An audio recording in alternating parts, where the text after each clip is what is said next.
It's Friday, everyone. Welcome into another episode of the Inside the Gamecocks podcast, the fourth in the last 2 days. Had two emergency podcasts yesterday with a lot of breaking news, a roller coaster day in Gamecock Nation with the sad news, devastating news that Marshawn Lloyd out for the season with a torn ACL, suffered in a non-contact drill in practice. So we were breaking all that down, hailed by Granahan of the BigSpur.com and I, and then lo and behold, later in the afternoon, you get the Spurs up tweet, and it's a 5-star quarterback from the class of 2022, Gunnar Stockton, deciding to make his decision to commit to South Carolina early. One of the top quarterbacks in the country, the number one dual threat quarterback in the country per 24/7 Sports Composite, top 30 player overall. Certainly an impactful talent for down the road. You know, quarterbacks commit early. Those of you that remember, I guess, Luke Doty committed pretty early for the Gamecocks. Brandon McElwain, relatively early, committed to the Gamecocks. And you go on and on and on. You know, you look around at other schools, Deshaun Watson and Trevor Lawrence both were early commits to Clemson. So it happens. And I think if you're going to, I guess, go and recruit this early and get commitments, then I like your chances of holding on to a quarterback better than the other ones because it's a domino effect. Everybody's got their 2022 quarterback board at least right now. And so you're looking at it, and other schools are like, all right, well, we'll cross Gunnar Stockton off. It's almost like basketball recruiting where there's a limited number of spots, and you really don't try to flip guys in basketball. Flips happen, but they're more rare than in football. Football, everybody keeps recruiting everybody. Quarterback, maybe not so much, you know, because they kind of have to go get their own guys for the class because you want to sign one every cycle. And I say all that to say this. Obviously, his relationship with Mike Bobo played a big factor in him committing. The fact that Connor Shaw is on the staff at Carolina played a factor. Jay Beauchamp is his coach. Connor Shaw is a player that he grew up idolizing. So it's kind of a trickle-down effect. You know, Connor Shaw grew up idolizing Steve Spurrier, came to Carolina because of that. Gunnar Stockton grows up idolizing Connor Shaw, comes to Carolina because of that. I say all that to say this. If there's a coaching change, which this is something that obviously we can talk about once the season kind of gets here and the ins and outs of where the program is competitively on the field, you know, I don't like the Gamecocks' chances of holding on to him. You never say never, but recruiting, as I've said many times, is all about comfort level that's facilitated by relationships, and his relationship with the current coaches is strong. You know, and so we can talk about sort of once we get to that point, you know, does it make sense to keep coaches because of recruiting and all that good stuff? And when I think you guys know my opinion on that. But what a special pickup for the Gamecocks. A jolt of good news after bad news yesterday. That was big time. That was big time. Talked a little bit yesterday on the emergency pod, too, about where they go from here with Marshawn Lloyd. A little more information on that, you know, just talking to some contacts. They, you know, you don't replace a guy like Lloyd, but, you know, you don't replace, you know, even if you have more top playmakers than one, you know, you don't necessarily just replace those guys either. You know, even if you're Alabama and you got tons of depth or whatever, you know, you want your guys. So that's kind of the deal there. But it's not like everybody's getting down saying, "Oh crap, the season's over." I can tell you that as far as the installation of the offense, and this has been mentioned over and over again by the coaches, and I think you got to kind of pound it home because, you know, I think we all, fans, analysts like myself, coaches, whatever, our calendar in our head is all messed up. You know, I wake up, it doesn't feel like August 21st right now. You know, and we still got a month before the season. And Mike Bobo mentioned that. But what he and Muschamp and Rob and everybody who spoke with the media has mentioned is that the NCAA allowed them to work with a ball and do a bunch of walkthroughs before they started practice to make up for spring ball. And so they feel like they're ahead with installation as far as the offense goes. And that's always a concern going into a season, especially if you don't have a lot of time to prepare. is, well, you didn't have spring ball. How is this going to work out? Well, they did. They actually had an equivalent of spring ball, just without the pads, to where they could spend a bunch of time installing, and that's with the freshmen too. So it actually ends up better.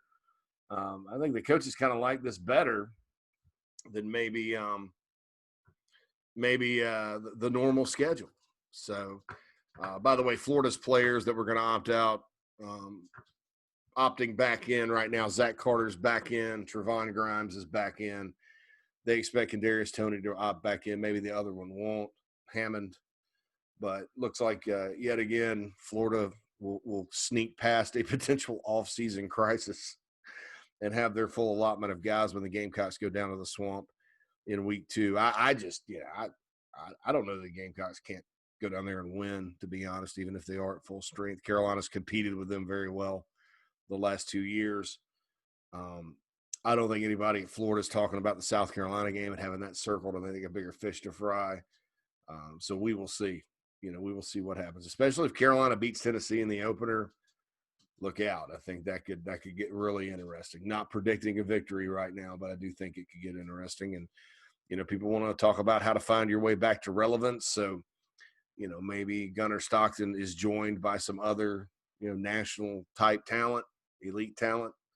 I say, or projected elite talent. I mean, because like I said, elite talent can come from anywhere. I mean, but projected elite talent, go win those 2 games and use that as a springboard for having a really successful season. Knock off the 2 media darlings from the SEC East. It'd be great if you could knock off a third in Kentucky at the end of the year, which hopefully isn't a frozen tundra game. And hopefully I'll let fans in by then. I was planning on going to the Kentucky road trip game this year. I haven't been up there since 2010. Want to kind of see the remodeled stadium and all that. But yeah, you beat those 3 teams this year and, hold serve against your Missouris and Vandys and, maybe beat Ole Miss again. I think Ole Miss, people are kind of downplaying them because they got a new coach, but he's got a lot of talent returning and he's a good coach. Lane Kiffin can make things happen. So, don't downplay Ole Miss, but, maybe you beat Ole Miss, Vandy, Tennessee, Missouri, Kentucky, everybody but Georgia in the East, and finish 6-4, maybe upset Auburn or somebody and go 7-3. And if they have bowls, that would get you into an outstanding bowl. And honestly, if they had a 16-team playoff, 7-3 from the SEC probably gets in or it should, playing an all SEC schedule, but they're not going to do that. So anyway, that's what's happening there. They officially announced that 20,000 seats will be fulfilled at Williams-Brice Stadium. They haven't sort of talked about how that exactly will look. Will you be sitting with your family? Will you be sitting 6 feet apart from everybody? My guess is that if you can sit with your family or traveling party and then you're distanced from everyone else. I also have not gotten clarification on the suites. Those of you that sit in suites, and I know some of you,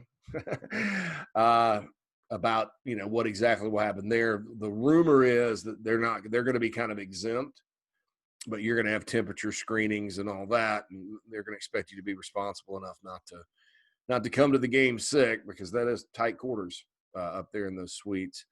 And so we'll see what happens there. So, that's the deal there. So all the news that came out yesterday, Lloyd, Gunnar Stockton, the seating arrangement and all that, all interesting, all good stuff. And certainly made for a roller coaster of a day and a lot to consume. Probably, this week so far, since they announced the schedule, it's been kind of a fire hose of information, a lot more than we've had in a while, on thebigspur.com, on this podcast, whatever. I kind of like it that way. It keeps me from doing, from speculating wildly on things or doing stuff that's, run of the mill, I guess. The news kind of gets you in this business and keeps you rolling. So I think, I think that's that. 24/7 Sports releases the top 25 college programs of all time. South Carolina is not in there. Georgia Tech is. Clemson is. Michigan State, UCLA, Miami, Florida State. Florida State 14th of all time. I don't know. Georgia's 12th. I would not have Georgia ranked above Florida State when you're talking about all-time great programs. But maybe if you go all the way back, they're probably, Florida State was a teacher's college for probably the first 50 years Georgia was playing football. Nebraska, Texas, Southern Cal, Notre Dame, Michigan 4th, Bama 3rd, Oklahoma 2nd, and Ohio State 1st. So, and they cite since the turn of the century. So maybe I thought all time, maybe. They use some kind of point formula. Brad Crawford did this. Go check that out if you like to read just normal college football stuff. I was just curious to see who it was and how many programs in there are sort of like the Gamecocks. So I don't know. Adam Randall, the wide receiver from Myrtle Beach for 2022, had some great reactions to the Gunnar Stockton thing yesterday, and I'm going to tell you what I've been hearing on him. Obviously with J.J. Jones going to North Carolina, the Tar Heels feel like they've got kind of an in at the school. I'll tell you that they stand a chance to beat people on kids at Myrtle Beach. Myrtle Beach is close to the state of North Carolina anyway. And I've got a lot of connections there.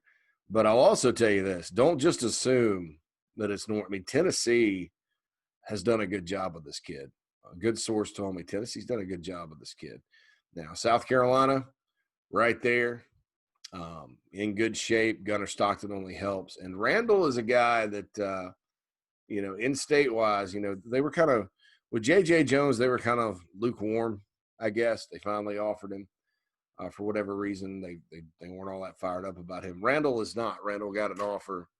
He's a priority, and he's a good player. I mean, he's a really good player down at Myrtle Beach High School. So there's your first 4-star receiver that Gunnar Stockton could be, I guess, a factor with.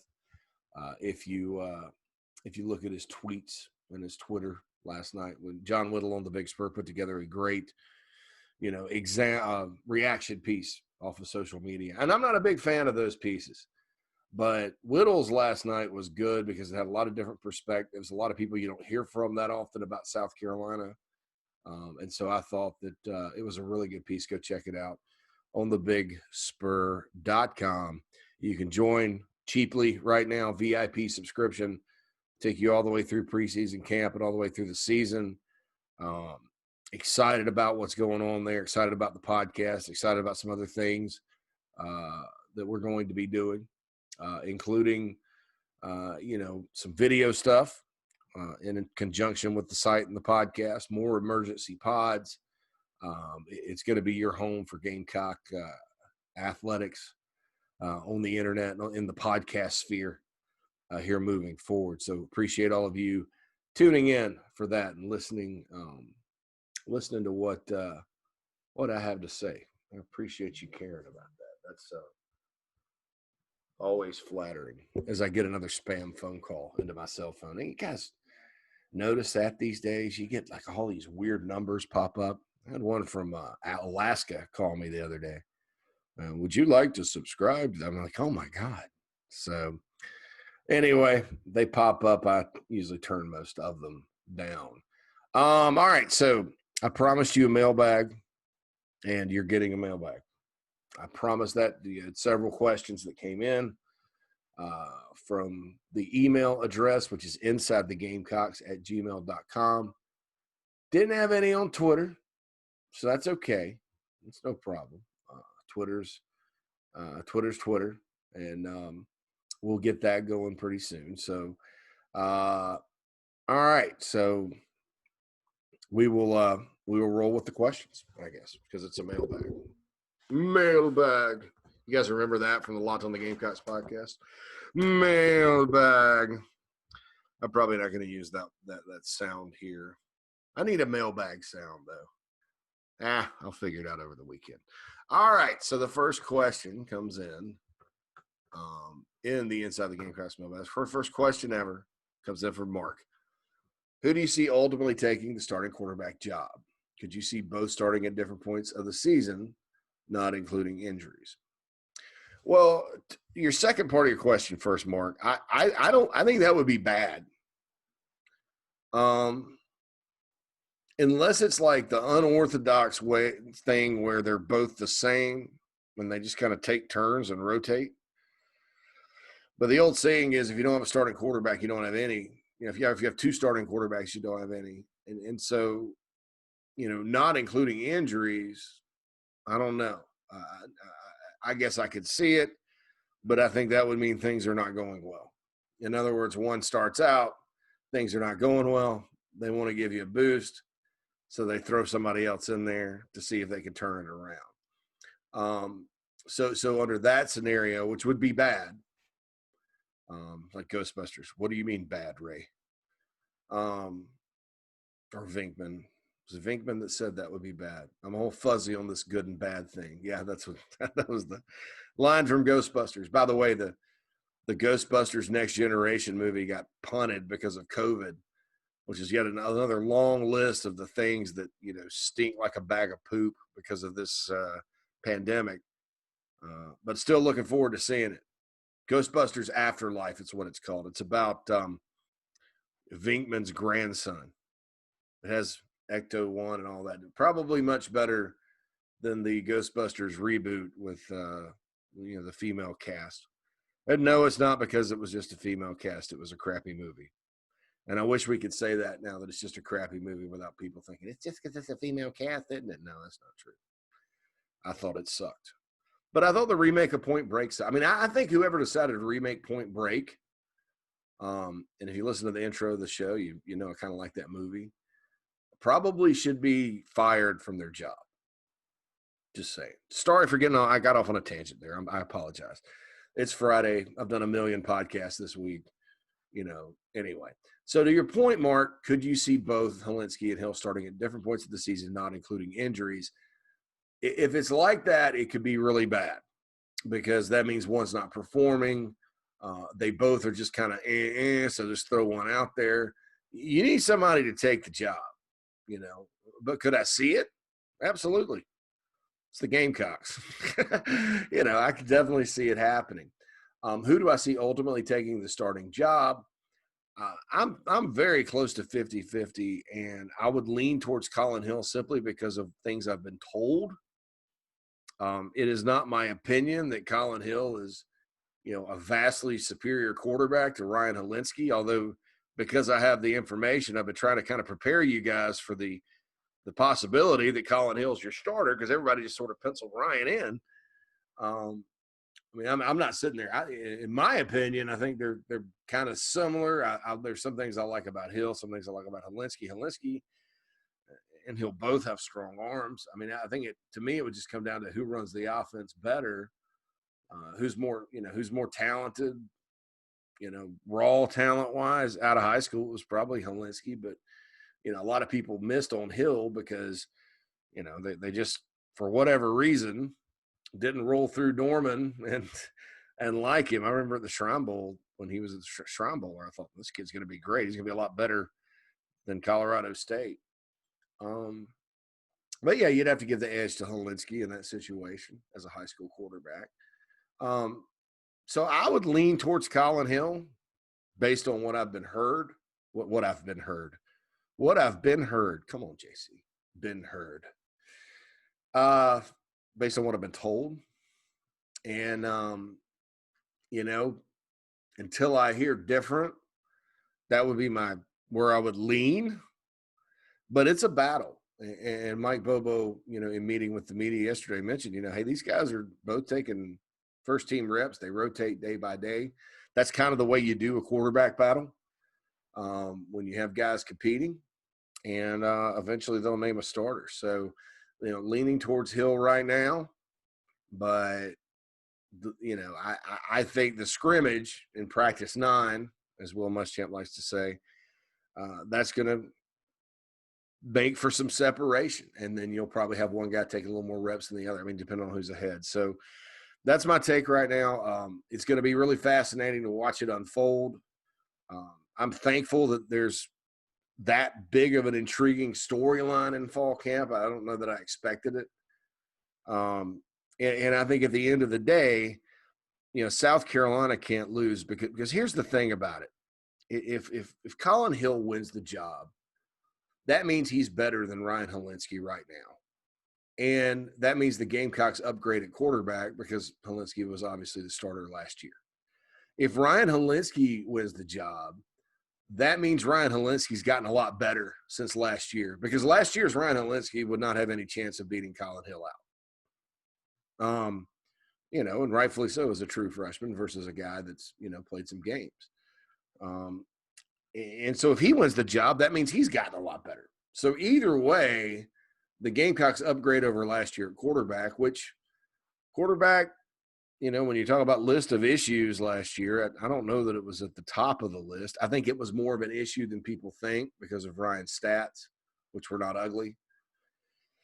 And I've been told that, there were some situations where, you had some freshman quarterback moments where some incompletions, wrong reads, things like that. I also think there were times he was put into a terrible position. Totally unfair. And I'm thinking of, inside the 10 plays against Missouri where you had the pick six that essentially ended the game in all hope of victory. And then against Florida, where you have an ill-advised throw and a sack down there and you're running it up their butt all day. I don't know why, you don't stick with what you got. But anyway, I think that's the deal. I think that either way, South Carolina upgrades over last year at the position. They need to because it's a really tough schedule this year. And they're going to have good play at quarterback. And Mike Bobo said that he's been pleased with them. So we'll see. And Luke Doty is still in the mix at quarterback. So, don't count him out at some point this year at that position. Again, I think if Luke Doty ends up being the starting quarterback, that's probably a bad thing. But don't rule it out.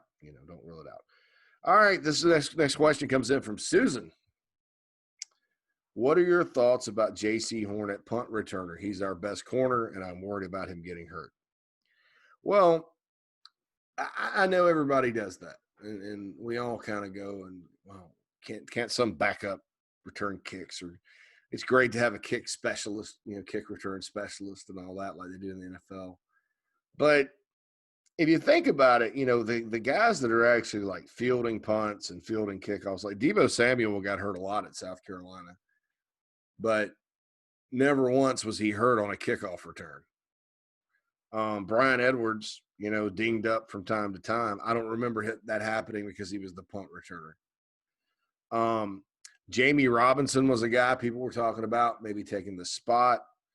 But according to T-Rob yesterday in his press conference, it looks like J.C. Horn. I did some checking on that. That's legit. J.C. Horn's one of the most explosive players on the team. He's had to kind of focus on playing DB, but they've been working him at punt returner. I like it. I think on special teams, sometimes you have to have your best guys out there. I mean, Georgia used to let Todd Gurley return kickoffs. And if you think about the injuries on those plays, they're not as frequent as people think when you're worried about a guy. Now, guys take some hits. Don't get me wrong, but guys are taking hits all the time. I mean, it's a violent collision sport. So yeah, I don't mind that. I'm intrigued a bit. I'll be intrigued by Jamie Robinson returning kicks too. I think that's those two guys are two of the best players on the team, and if they can help, make some plays on special teams, more power to them. Skip emails in. He says, I'm thinking about taking a road trip to Vanderbilt for the game October 10th and hanging out in Nashville. How hard will it be for me to get in? I think right now, ridiculously hard. The mayor of Nashville is a fan of lockdowns and, closing businesses and things like that. And you can ask some of my friends that live there about him. And the Titans have already been told, one of the few NFL – and there are other NFL teams where, no fans. The Raiders have already announced it and stuff. Titans already are in the no fan zone.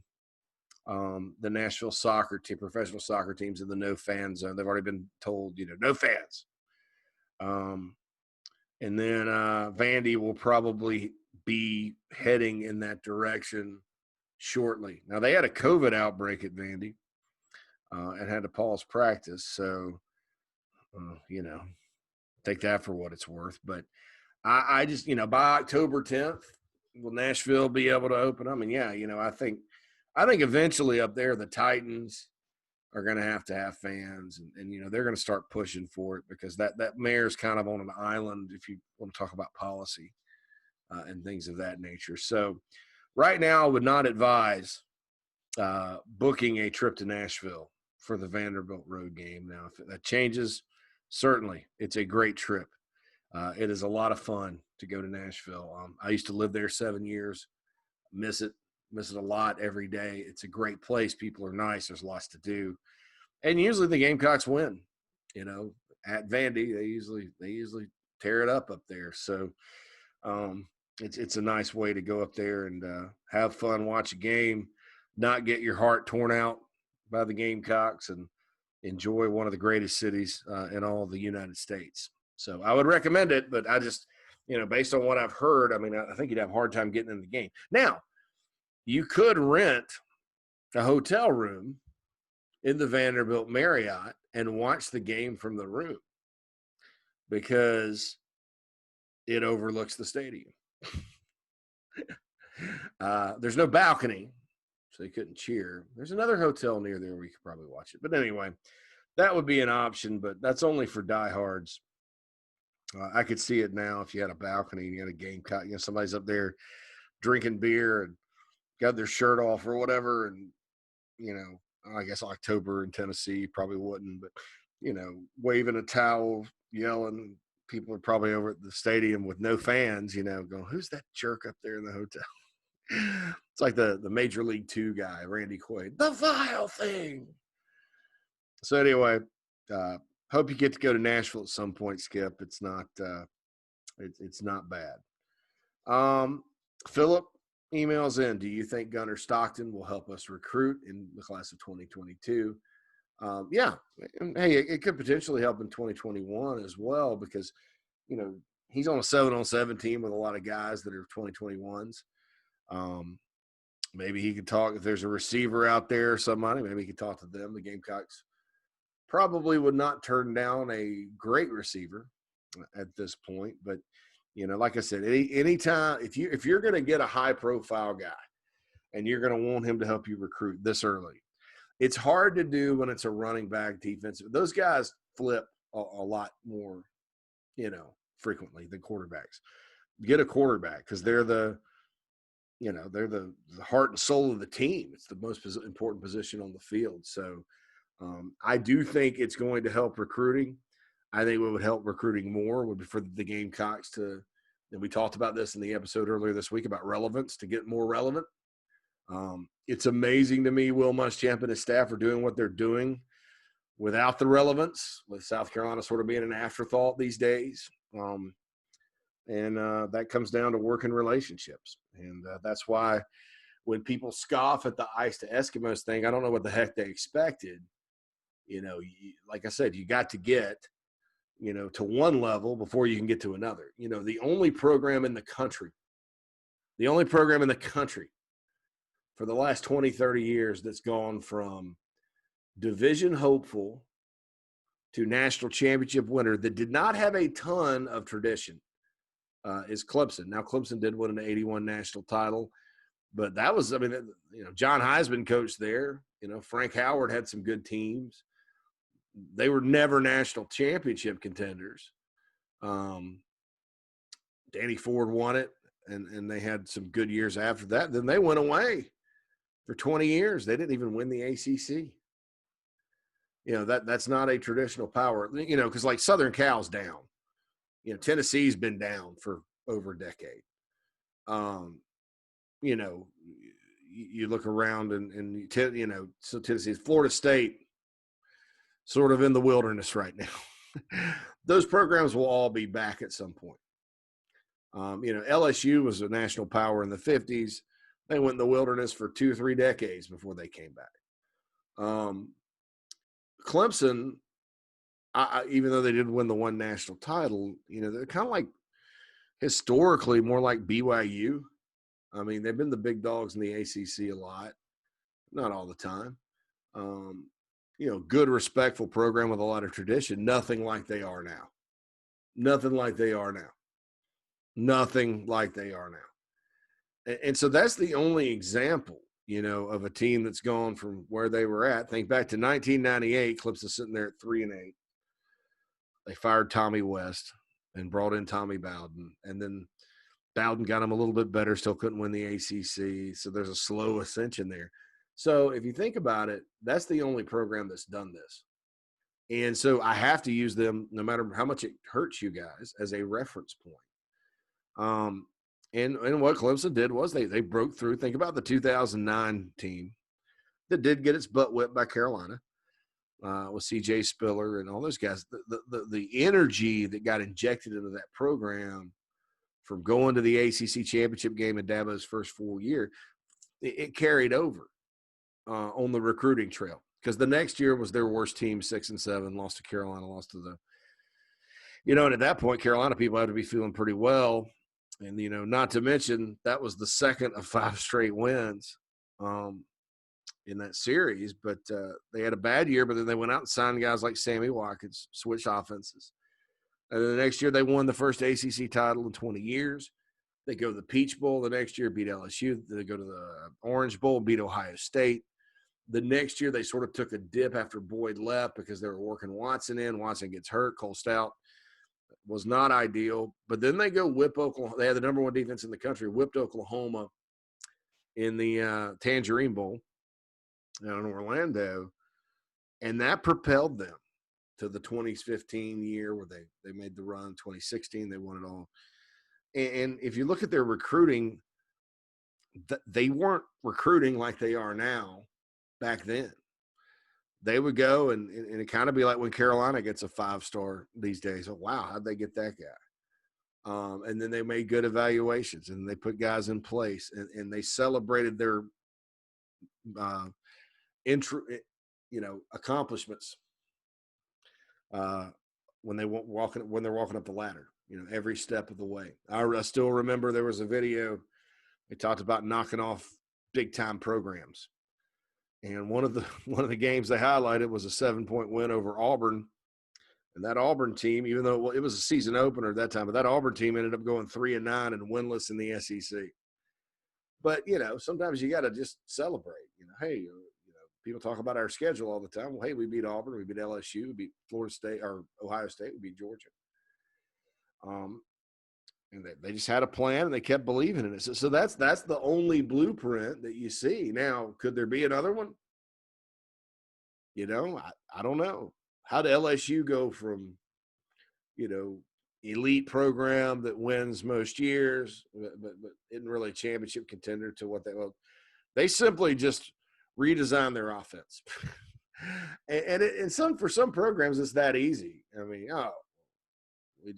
we've been kind of having a rock throwing contest here, and we're just going to kind of come into the 21st century and chunk it around the yard, and we've got the players. And I was thinking back watching the 2012 LSU Carolina game the other day on replay, and I looked at it and I was like, my God, they had Odell Beckham Jr.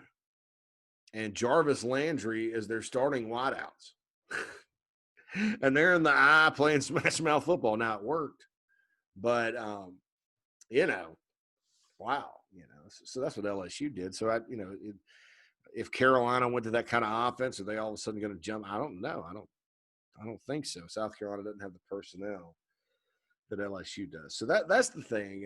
And getting a guy like Gunnar Stockton, will that be kind of like the Deshaun Watson guy that raises the quarterback, that raises the level of the program? Could be Luke Doty, could still be Ryan Helinski, could be Colin Hill, who knows?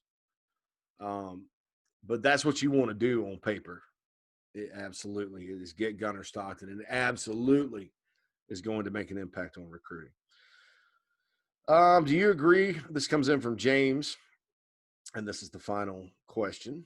I'll be on JB and Goldwater today for a special segment at noon, so tune into that. For those of you that listen to JB and Goldwater, it's they stream it on YouTube, on Twitter, Facebook.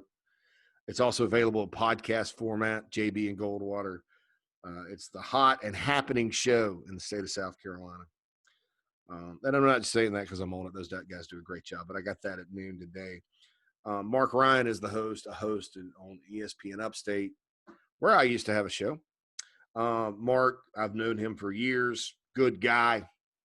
Just want to say that off the bat. Good person. I've been going on his shows when he was on the Panhandle of Florida, throughout college football. Really good guy. So I want to say that. But do you agree with Mark Ryan that the Gamecocks will take a commitment from Gunnar Stockton over Marshawn Lloyd getting hurt? And here was the tweet about it right here. It was and there's all kinds of Twitter. All right, as a Gamecock fan, if you had the choice of accepting all the events of today or none, which one would you choose? In other words, you have to choose, Marshawn getting hurt together. I mean, it's kind of a stupid thing. And I'll tell you this right now. Their premise was, all right, so I guess the premise of this was, and I couldn't find the original tweet. I guess he deleted it. The original thing was, I would take getting a commitment from Gunnar Stockton every day and twice on Sunday if it meant Marshawn Lloyd getting hurt. And, of course, it comes across as insensitive because, you never want to talk about people getting hurt and all that. Here's why I think it's stupid, because you don't ever,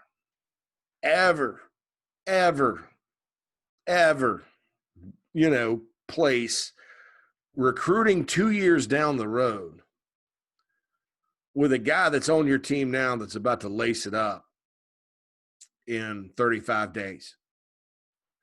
Because, a lot can change in 2 years.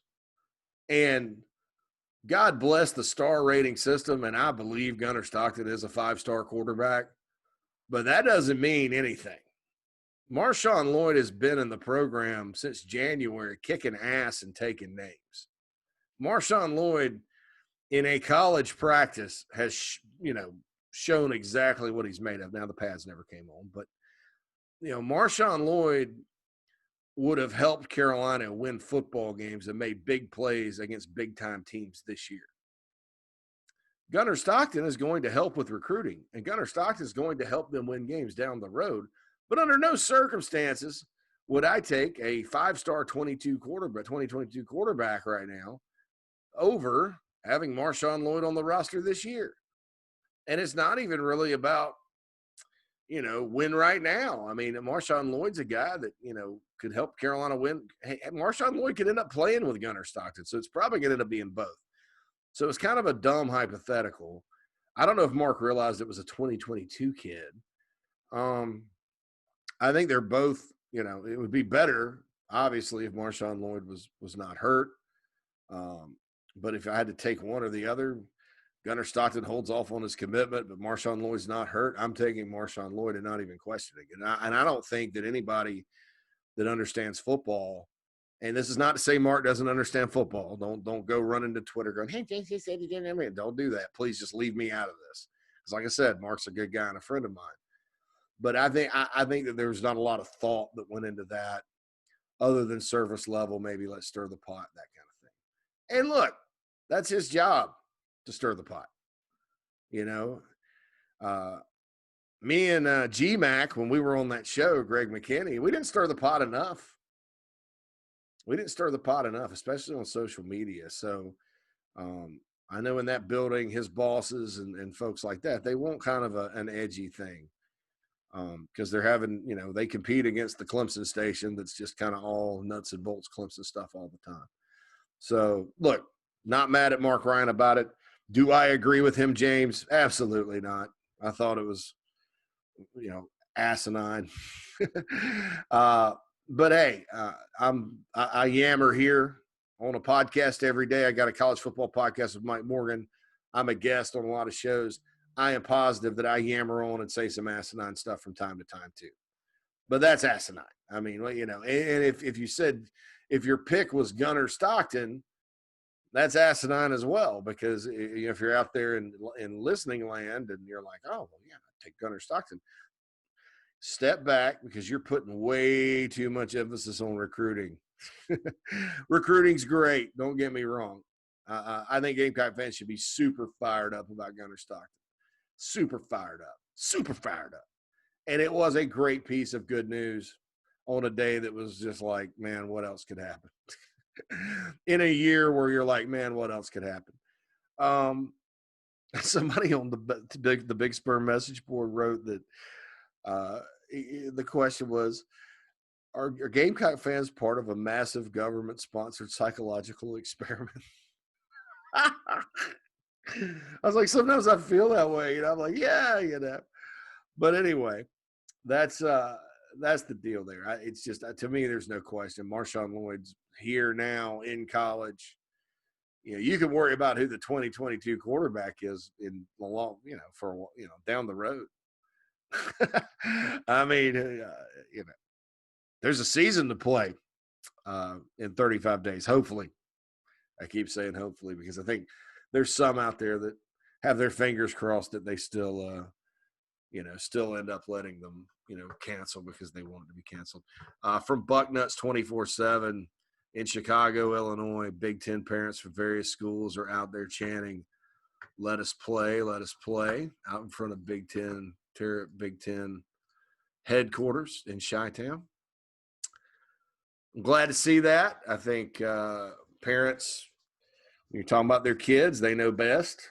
And I think they were cut out of that conversation by people that believe they know best. And before you say, well, what about the medical experts and, you know, people, what about science? Well, I'm going to quote Mike Leach, and he's absolutely right. He said the other day, the science, you know, you can get whatever answer you want with this thing. And he's absolutely correct. And the decisions the conferences have made absolutely reinforce that.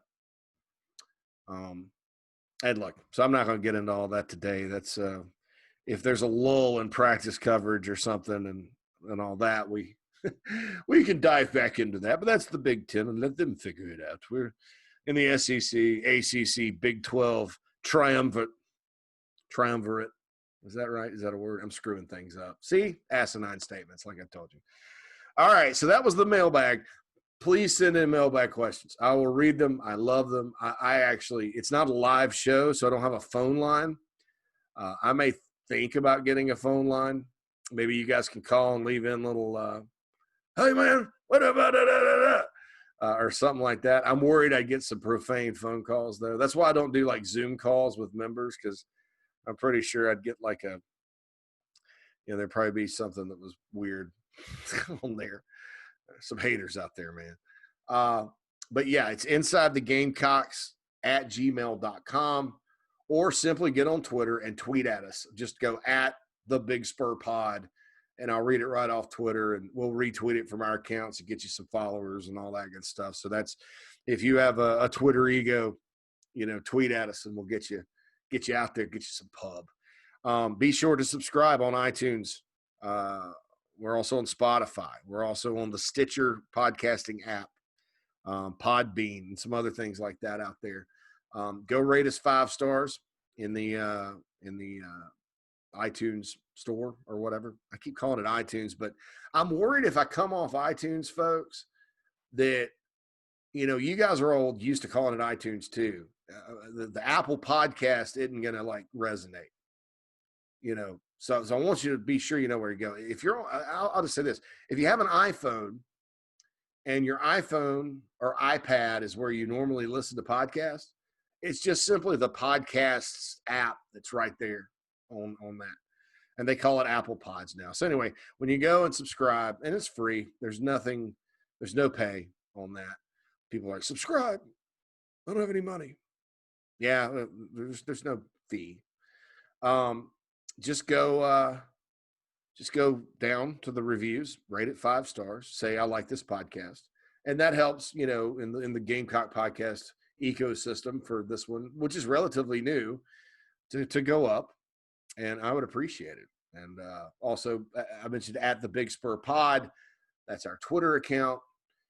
Go ahead and follow that too. That's the Inside the Gamecocks podcast Twitter account. Of course, there's at the Big Spur 247 for thebigspur.com. Again, VIP memberships on sale. You get to interact with me and John Whittle and Tony Morrell and Hal McGranahan and John Del Bianco, Carrier Rich, and our entire cast of characters each and every day on our message board. So that's a lot of fun, folks. That's a lot more fun than Twitter. The message board crowd, people always talk about, there's just crap on message boards. Not as much crap as Twitter. Because it's moderated, it's private, and all that good stuff. All right, so I'm out of here. I hope everybody has a really good weekend. I'll be back first of next week unless there's something else that breaks, and then maybe we'll have another emergency podcast. Who knows? All right. Thank you to Hal McGranahan. Thank you to Hal McGranahan for coming on earlier. Thank you for all you Gamecocks for listening. This is JC Sherbert. Hope you guys have a wonderful weekend, and we'll holla at you soon as always.